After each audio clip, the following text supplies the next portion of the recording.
Hey fam, happy Wednesday. Hope you're having a good week. Thought it was time to go ahead and do my Ambition Season 1, Episode 2 review. So in this one, we have Rondell, basically her dad, and her employee are speaking to the cops, in regards to the person that broke in, the intruder, at the end of last week's episode. And they're given the description, and the cop is trying to question her dad because her dad is sitting there with a shotgun, basically. And he even goes so far as to question him, do you have a permit? And Rondell knows her rights, y'all. Okay, she is like, you do not need a permit to carry a shotgun or have a shotgun in your home in the state of Georgia. So for the most part, she gives, her description of who the intruder was. And the cop, he just doesn't seem to be that much into her story there.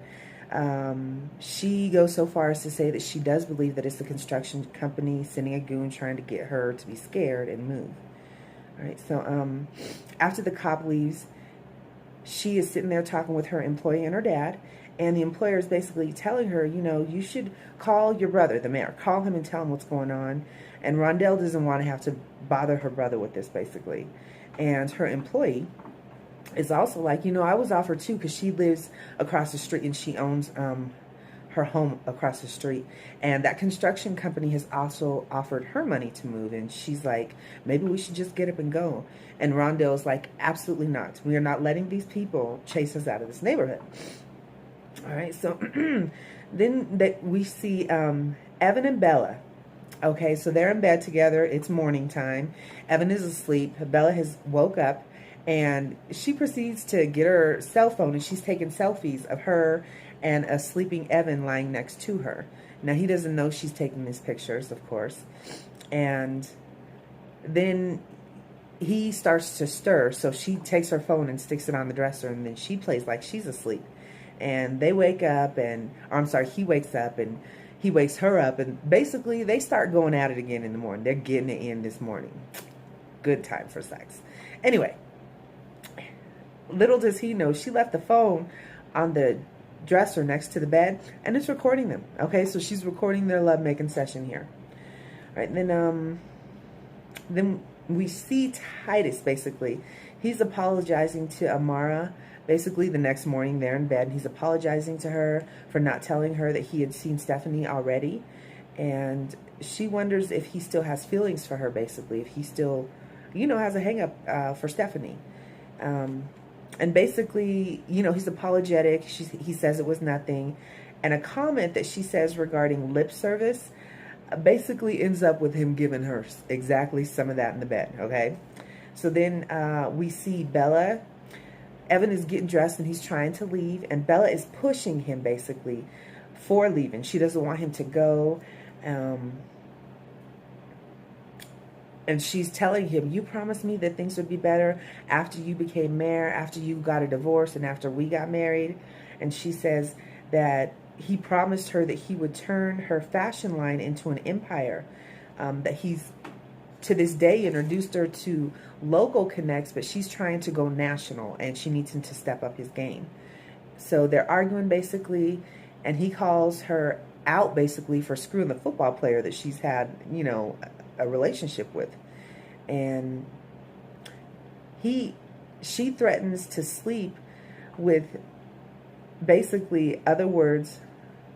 Oh my gosh. Okay. So he told her, I'm so disgusted by you messing with that football player. I've honestly questioned whether I should be messing with you at all anymore. Evan, you're full of shit, okay? Because you knew about the football player, and where you at? That's right, you're at her house. And so she's going off on him. He's trying to leave, and she's basically telling him, all right, then I'll sleep whoever I want to. And he turns around, he's dressed, headed out the door. She drops her robe and looks at him and turns around and walks off. This fool walks right back in, taking his clothes off because he's going at it again with her. It's cute. It's toxic, but it's cute. All right, so let me see. Stephanie. We see Stephanie, and she goes to see her mom, and this is in the dead of night, basically. And while she's there, she's discussing her disappointment in her dad. She says that she really wants her father to retire from the business so she could take over, as they had planned on all along. From there, she ends up texting Titus, basically, Titus, Amora's husband. And she doesn't know that Amora is actually the one that's awake in this dead of night and ends up seeing the phone go off with her name, and she uses Titus's hand to unlock the phone and read the message. And they don't show what the message is at this point. You just know that it's Amara replying, and Stephanie doesn't know it. Okay, so from there we see Evan and Stephanie. They're having breakfast, and they're in their own dining room. And she says basically that the councilman, Hamilton, has been on TV disparaging him, and that he needs to check him, basically. He's making his reputation look bad, this councilman. She also brings up his late nights. Notice, you've been coming in really late, pushing the late thing a lot. And she's like, I'm not the only one that notices it. And he's like, you mean the other night when you put the gun to my head? She must have looked this Negro dead in his face and told him, don't disrespect me. Is it not disrespectful to get a gun put in your head? I don't know. Let's think about that. She's a hot mess. Okay. Then we have Amara, and she meets with the councilman, Hamilton, regarding his interview about the mayor, basically. So she's questioning him because, as you and I know, she accepted the case last week against the mayor and his men. Okay, so he claims that he helps the rich get richer and the poor get poorer. That's what the councilman had reported about the mayor. And she's asking for facts. She's like, well, do you have to back that up, or is this just speculation? And he basically says, I'm not going to do your job for you. If you're really investigating this man, you need to go find the facts. That's not what I'm here for. But then he ends up telling her, if you really want to know the dirt on Lancaster, you need to talk to his mistress. Okay, so from there, we then see Bella. She's at home, and her mom shows up. Now, Bella's mom, I can't think of her name. She's the employee that was at Rondell's restaurant there. So Bella's mom works with her lover's sister. Okay, so anyway, she shows up there with Bella's son. This first we hear of Bella's son. Now, Bella's character, she's a Latina girl, and her son, little Latino boy, really cute. He looks like he's about 3-4 years old. Basically, her mom tells her about the intruder, that came into the restaurant last night, and she thinks the construction company is behind it for sure. And Bella thinks that they should sell and leave. Basically, Bella did the same thing herself. She wanted her son nowhere near that area and what was going on there, and she's glad she moved away. And she said, honestly, if I could have, I would have moved away further. All right, so her mom thinks and is telling her that she needs to stop fooling around with Evan. She tells her basically, you're the shiny toy, and as soon as he loses interest in you, he's going to discard you like trash. All right. Then we see Evan is at work where he's Evan, the mayor. He's at work, and there's an assistant that has gone by his secretary and is coming in. I think she's somebody's assistant. I'm not sure. Anyway, it's a white woman, and she looks really nice. She has this extremely tight pin skirt on, and she looks really good, basically. And he's telling her, if you continue to wear stuff like that, I'm going to be too distracted to work. Evan is community dick, y'all. That's what I'm getting here. Like, you got Bella and you got... Okay. So anyway, she propositions him sexually, offering favors. And they're interrupted by a phone call, basically, which ends up being his brother. And he gets up because he has to leave immediately. So he goes to check on Rondell and his pops. Basically insists, and they're telling him that Peter is the one that's behind this. And he's like, he is not. He is not. And they're like, how do you know? And he's like, well, you're alive. If it was Peter's men, you wouldn't be sitting here telling me this story. All right. So then we see Stephanie. She's at the restaurant waiting for her guest. Looks like she has a lunch date. And at this point, Amara shocks her by showing up instead of Titus. Okay. She's like, you don't get to text my husband in the middle of the night, Stephanie. And Stephanie's like, it was work related, obviously. And she's like, if it's actually work related, then you contact my husband during business hours, as you should. All right. So, Stephanie, it's kind of a little back and forth with her, and Amara's like, I'm not going back and forth with you. This isn't a fight. That is my husband. I mean, she's absolutely right, everything she's saying here. Let me see. Stephanie insinuates basically that Amara stole Titus, and she says that Amara says she simply treasured something that Stephanie discarded. You know, he was your trash, he's my treasure. That's where she went. All right, so Amara asks about her husband's crooked mayor tactics at this point.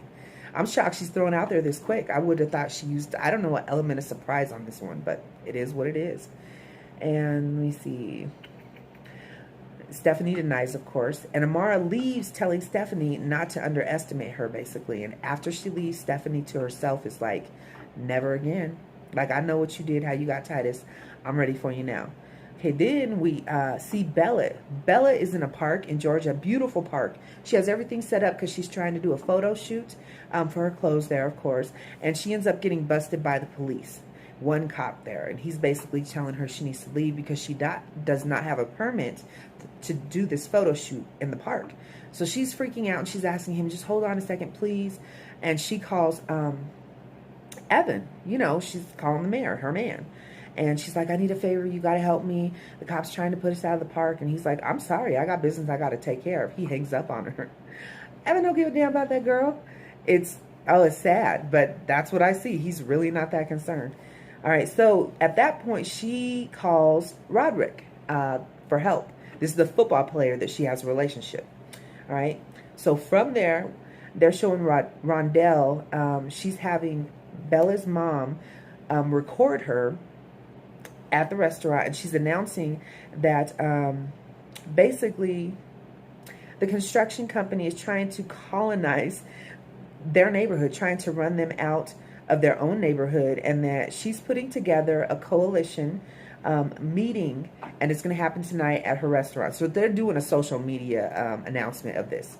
And at that point, the councilman, Kent Hamilton, the one who was talking trash about the mayor, he shows up.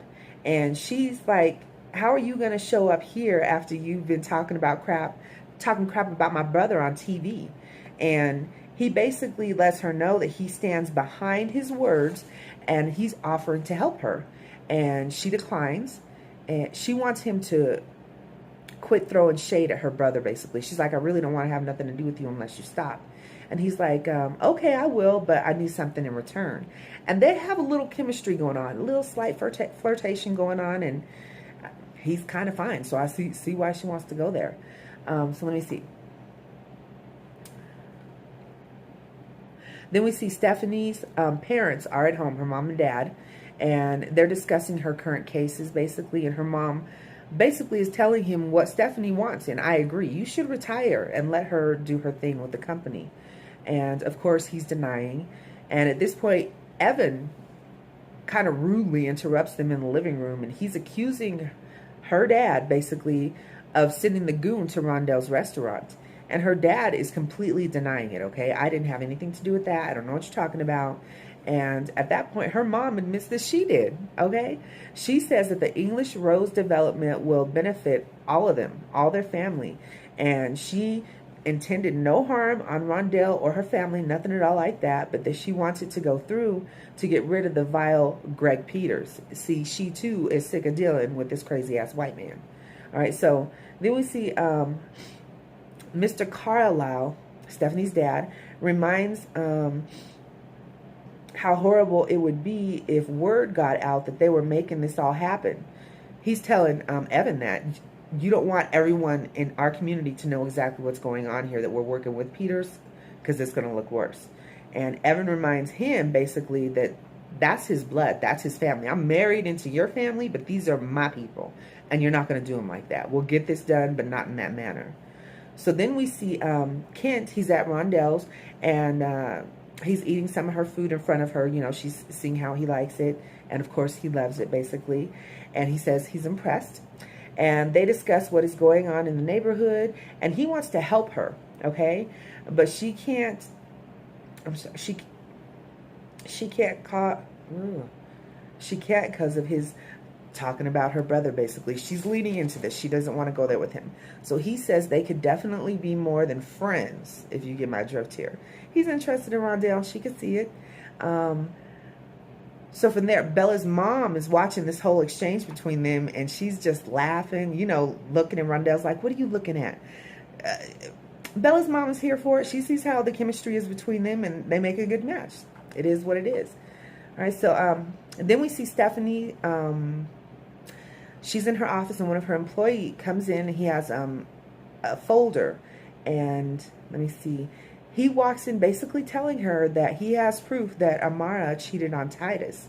And Stephanie is too happy. She's like, she is a man-stealing, cheating, lying little slut. She's happy because now she's got the info, you know, she needed to go after Amara the way she wants to. Right, then we see Bella's football player show up to her photo shoot there in the park, and she's telling him what's going on. And basically, he smooths things over with the cop by offering him front row tickets to the next football game. Of course, the cop, yes, I'll take it. All right, and at that point, she's very happy to see him, and she hugs him, and she's kissing him. And right at that moment, Evan walks up, and he's obviously kind of pissed, but he's trying to pay it off. Okay, so he says that he's been looking all over for them, and at that point, he tells them, you guys are basically joined at the hip, pretty much, because they're always together. And she says, this is a reward for looking out for me, basically. She's saying to him, basically, he would do what you wouldn't do. And that's how you do it, girl. Let him know.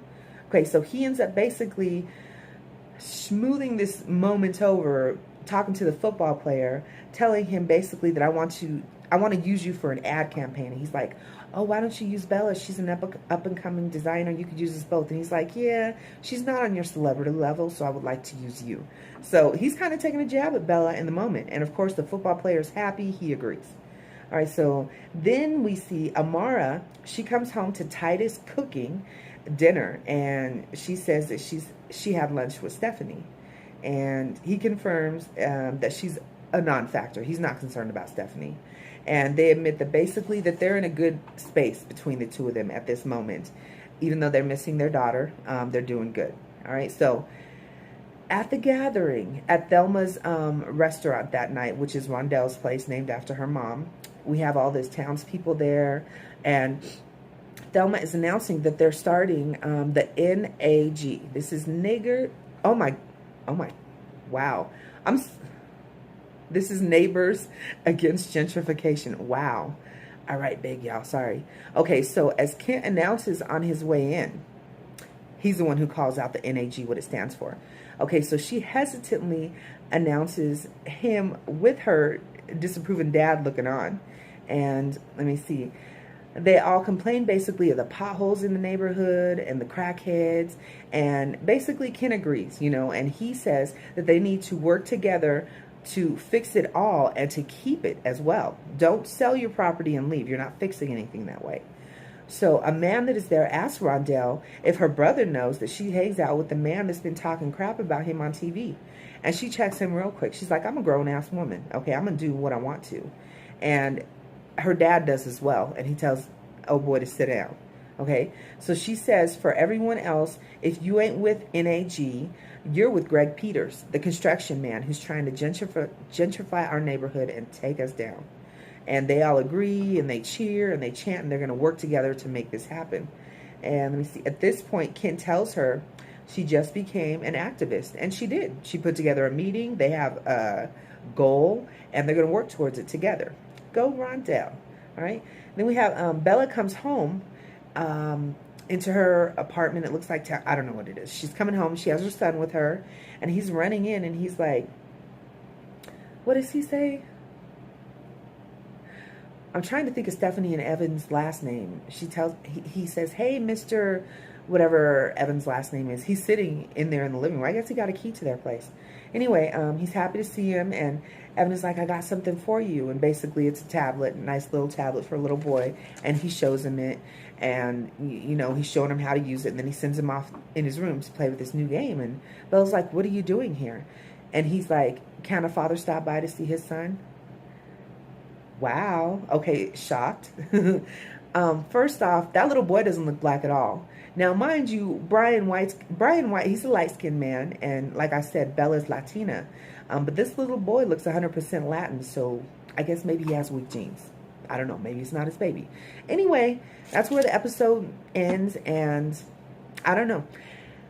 I like the show. It's good. And not to mention the sex scenes that I didn't go into detail here, but if you watch it, you know.